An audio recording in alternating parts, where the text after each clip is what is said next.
All right, welcome to the feature that I call Tips and Tales, where we give you some tips and we tell you some stories, some tales. And once again, whenever I do my tips and tales, I have my special guest with me. That's Sunshine from Sunshine and E and all kind of other platforms. Just look for Sunshine and E, look for this face, and there's some quality content going on. I'm on TikTok at Sunshine and E. I'm on Instagram at Sunshine and E. All right. Check me out. Check it out. Okay, now this is strictly all about the casino, from the parking lot to the nearest slots. Like I always say, GTI, we're going to get through it and get to it. So here's the tips that we're going to talk about. What's some of the tips? We're not going to necessarily number them. We're just going to go through some of the tips you should do if you're going for a new machine. Like you're walking around the casino, you said, either I want to play something new or the machine I like to play is not available. So I need to play something. What should you do when you get to that brand new machine? And I brought the perfect guest in today because listen, we collectively, I think I've been to every casino she's been to. There was one she went to and then eventually I went to it. But there's a few that I've been to that she hasn't been to. But collectively, we've been to over 60 casinos. So we have plenty of tips for you to help you out to make your experience better. We don't guarantee you winnings, but we guarantee you a better experience if you take heed to these tips. And so for me, I'm going to be paying as much attention as you're paying because this is the queen. Like you have people that's queen of soul or queen of this and that. This is the queen of those new machines, how to pick it out. It's almost like something's drawing her to them.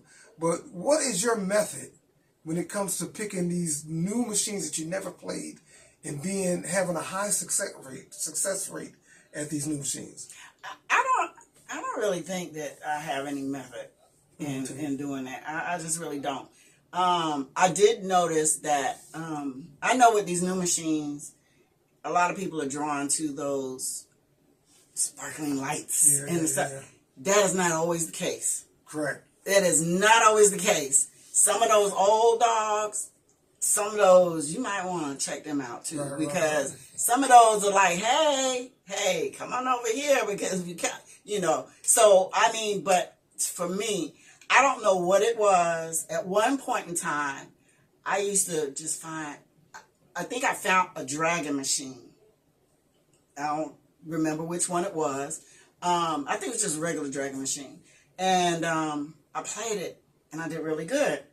And then another time I went, I got on the dragon machine. And it was something about, so I did gravitate towards any machine that had some type of dragon in it. For some reason. I don't know. I hope it wasn't no little evil thing or nothing. But I'm just saying, it just seemed like every dragon machine, I was like, okay. I'm winning on this machine. And they were new machines. I had never played them before. And I kind of played them for a while, but I think that was just a myth for myself that I was, in my mind, thinking, let me find me a dragon machine, because that method didn't work. Yeah, see, I find, because like I said, we've been to casinos together most of the time, and we're walking, and I get this, hold on.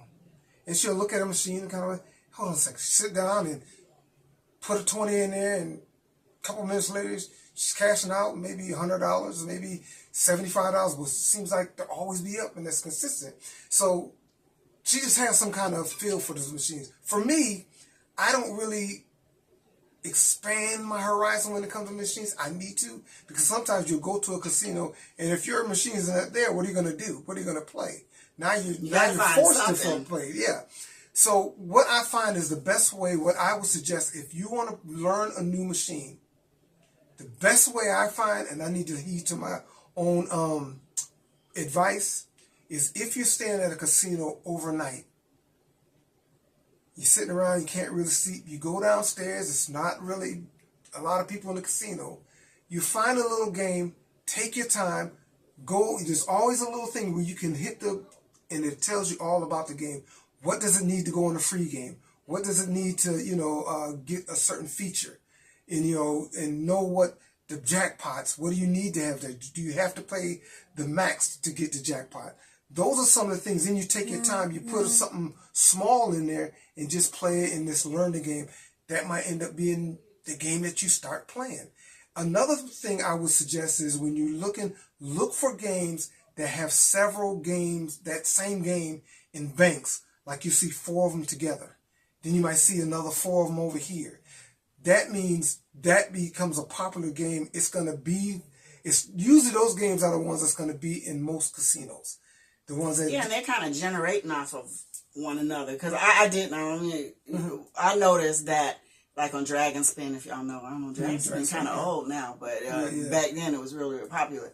That I noticed that when I was playing, if everybody was playing, like there's like 4 of them, if everybody was playing, you kind of went going to free plays pretty frequently. Right. But if you had like maybe 1 or 2 play, I just noticed it just did not trigger a free game. Yeah. You know, and what is it what what is it called? Where not even free play, trigger. Yeah.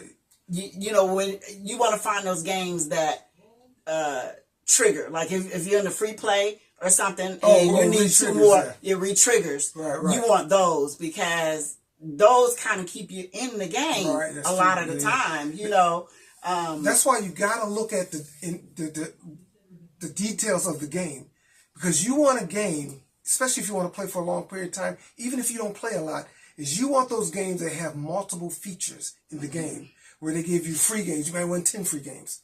Then it may re-trigger in those games. Then you get some that just like, there's a game, with the leprechaun, leprechaun, or whatever it is, where that just automatically just randomly does a feature out of nowhere. Just that you want those games that trigger multiple features. That's going to keep you in the game. Even if it doesn't pay you a lot, it gets to stretch that time out. And so that's another good thing you need to do, is look at and find those games that have multiple features. And one more quick thing is, when you see banks of games, like you see 4 of the same game together, you see people, watch the people that's playing, and if they're winning, then when somebody get up, go ahead and sit there. Because they may, I'm not sure, but they may set the return to player percentage up higher, because sometimes you'll go to another bank of those same games and no one's doing anything at all. Sometimes so you have to kind of take your time and, and kind of watch and see how people are doing. Most people don't mind you watching, just give them their space. You sit back, give them their space, watch, see what's going on. Something goes, you don't have to go and start woo-hooing all over the place, but hey, nice deal, people like to hear a little encouragement. And I always say it's us against the casino. Everybody else against it. That's how I feel. So whenever anybody hits something good, I'm thumbs up for them. So those are some of the tips that you can focus on if you want to try a new game. Those are some of the things you can do.